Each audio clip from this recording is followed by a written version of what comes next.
Heard you're a pretty good bowler. Yeah, you know. I'm all right. Me and JT get together a lot, you know, so have a little competition. You know, he calls himself Kingpin, but I'm all right. What's your nickname, man? I really don't have one. You know, I just try to dethrone JT pretty much every time, so I try to call him Queen Pin, but you know, we kind of go back and forth, but I'm pretty good. Jonathan, what's this campaign like? It seems like you guys have been rotating a lot of guys in and out of safety next to Tyron. Like, how have you been approaching that just from the competition aspect? I mean, it's good. I mean, you know, competition kind of brings out the best in pretty much everybody. I mean, it's kind of what helps us constantly go out here and improve. You know, there's no day to take off, no rep to take off. So, you know, you got to stay sharp. You got to stay at your best. But looking forward to it, you know. And then, you know, the biggest thing is in this league is, you know, it's the next man up mentality. So, got to have guys prepared, you know, because there is no such thing as a weak league at this point.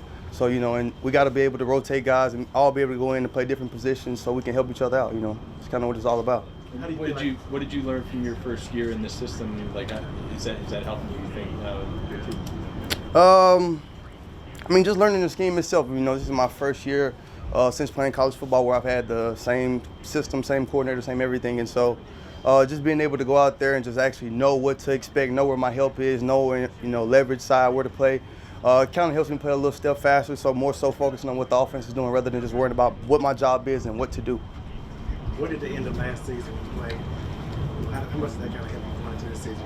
I mean, that's last year. I mean, was proud of myself and kind of how I finished off the season. You know, was just able to take advantage of, you know, the opportunity that I got.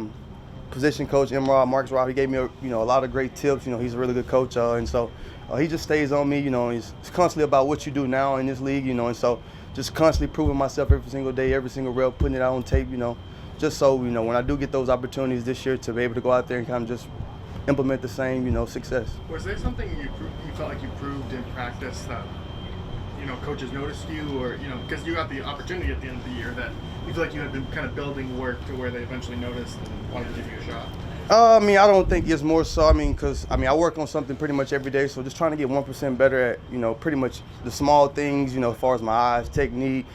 So it was just a consistent basis of just, you know, showing up every single day, being the same guy, you know, and in this league, you know, coaches have to be able to put guys out there they can trust, you know, and count on. And so just over the course of the year, you know, they just saw that I'm just a guy who does things right, does things how they ask me to do. And, you know, so usually when you do that, you know, good things happen. So, and it's kind of was the case.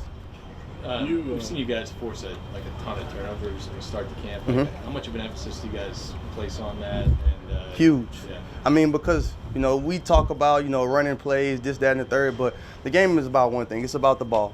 You know, and DA, he preaches it all the time. You know, if turnover takeover ratio is the number one difference maker in this league. You know, if you +3 going into a game, chances of you winning are like 90-something%. So, you know, just emphasizing taking the ball away, because it's not something you can go out there and just do on Sundays. It has to be who you are, it has to be your DNA, because, you know, one of his famous sayings, it's not about what you play, it's how you play. So our emphasis is taking away the ball, being a nasty, hunting defense, you know, day in and day out, and we're doing it every day at practice.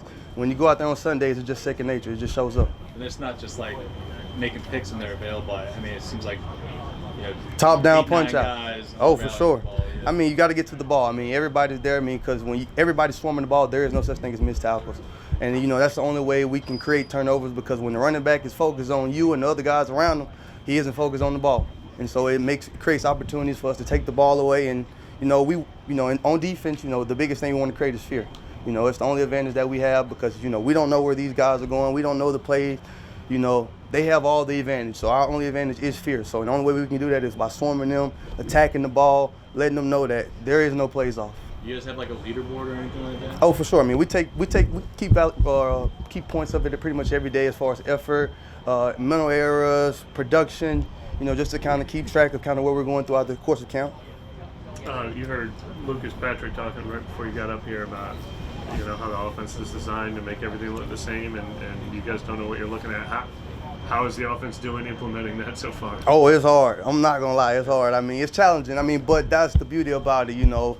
They show up every single day and they give us stuff because, you know, like you say, you know, a lot of people are trying to implement this offense throughout the course of the league. I mean, because it's, you know, it's it's deceptive, you know, and that's what they're trying to do. They're trying to deceive you into thinking one thing and doing something else. That's what makes defense so much harder than playing offense. You know, I hate to say it, you know, I can't say anybody can go out there and catch a ball because anybody would do it, but I mean, if you took some guys off defense and took them out there to do it, I'm pretty sure they could. But as far as playing defense, it's very, very hard. I mean, everybody has to rely on the guy next to them. We have to be exactly where we're supposed to be, and at the end of the day, we have to swarm and attack him because they always have a step on you. And John, what do you feel like Willie G brings to the defense? Oh, Willie brings a lot. You know, 2-time Super Bowler, so, you know, he brings the experience of winning at the biggest level possible, you know, which is the goal for us. But also, you know, he's a guy who's going to hunt the ball. He got speed, size, athleticism. He checks all of the marks. And so, I mean, I look forward to playing with him, seeing him on Sundays. But, you know, Willie's going to be a guy that he can help this team win, not on just defense, but special teams as well. You know, he's going to be a guy that can help in pretty much any fashion. You talk about JT and Willie. What kind of Mississippi State chemistry you guys got out here? Oh, yeah, no. We as Bulldogs, we like to stick together, you know. We keep out all the T-Sons guys, you know, but, you know, it's a pleasure for us to, you know, for all of us to make it this far into our careers and just kind of still be with each other. You know, we reminisce about the past and how things were at Mississippi State and kind of how things have changed over now. But it's a blessing, I mean, to be with some of the same guys you grew up and played college ball with. You know, we have like a lifetime friendship. We all have a group message where we kind of communicate. So, you know, it's a wonderful thing. Did you ever imagine Ole Miss? Hmm? Talking about Ole Miss? Who? T-Son? School up north? Yeah, okay. Yeah, that's what we call them, the school up north. But have you ever imagined that you three would have not only been in this position, but on the same team to be in this position? Is that kind of surreal? Yeah, no, it is a surreal feeling. I mean, every day we wake up to do this job. I mean, it's a blessing. I mean, because like Lucas said, you know, we have one of the greatest jobs in America. And so to be able to go out there and do it with some of the guys that you put your blood and sweat tears with through college and, you know, this is a lot of people's dream and goal. And so for us to all be able to do it together, it just makes it that much sweeter. Seeing this scheme in practice, a lot of teams are trying to run this style of offense. How do you think that can will help once the season begins?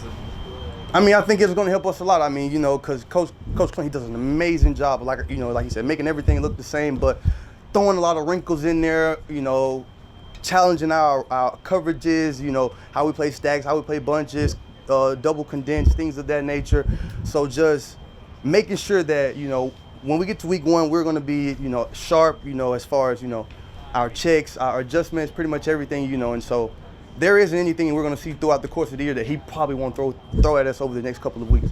So I think it's going to help us a lot, you know, as far as offensively and defensively.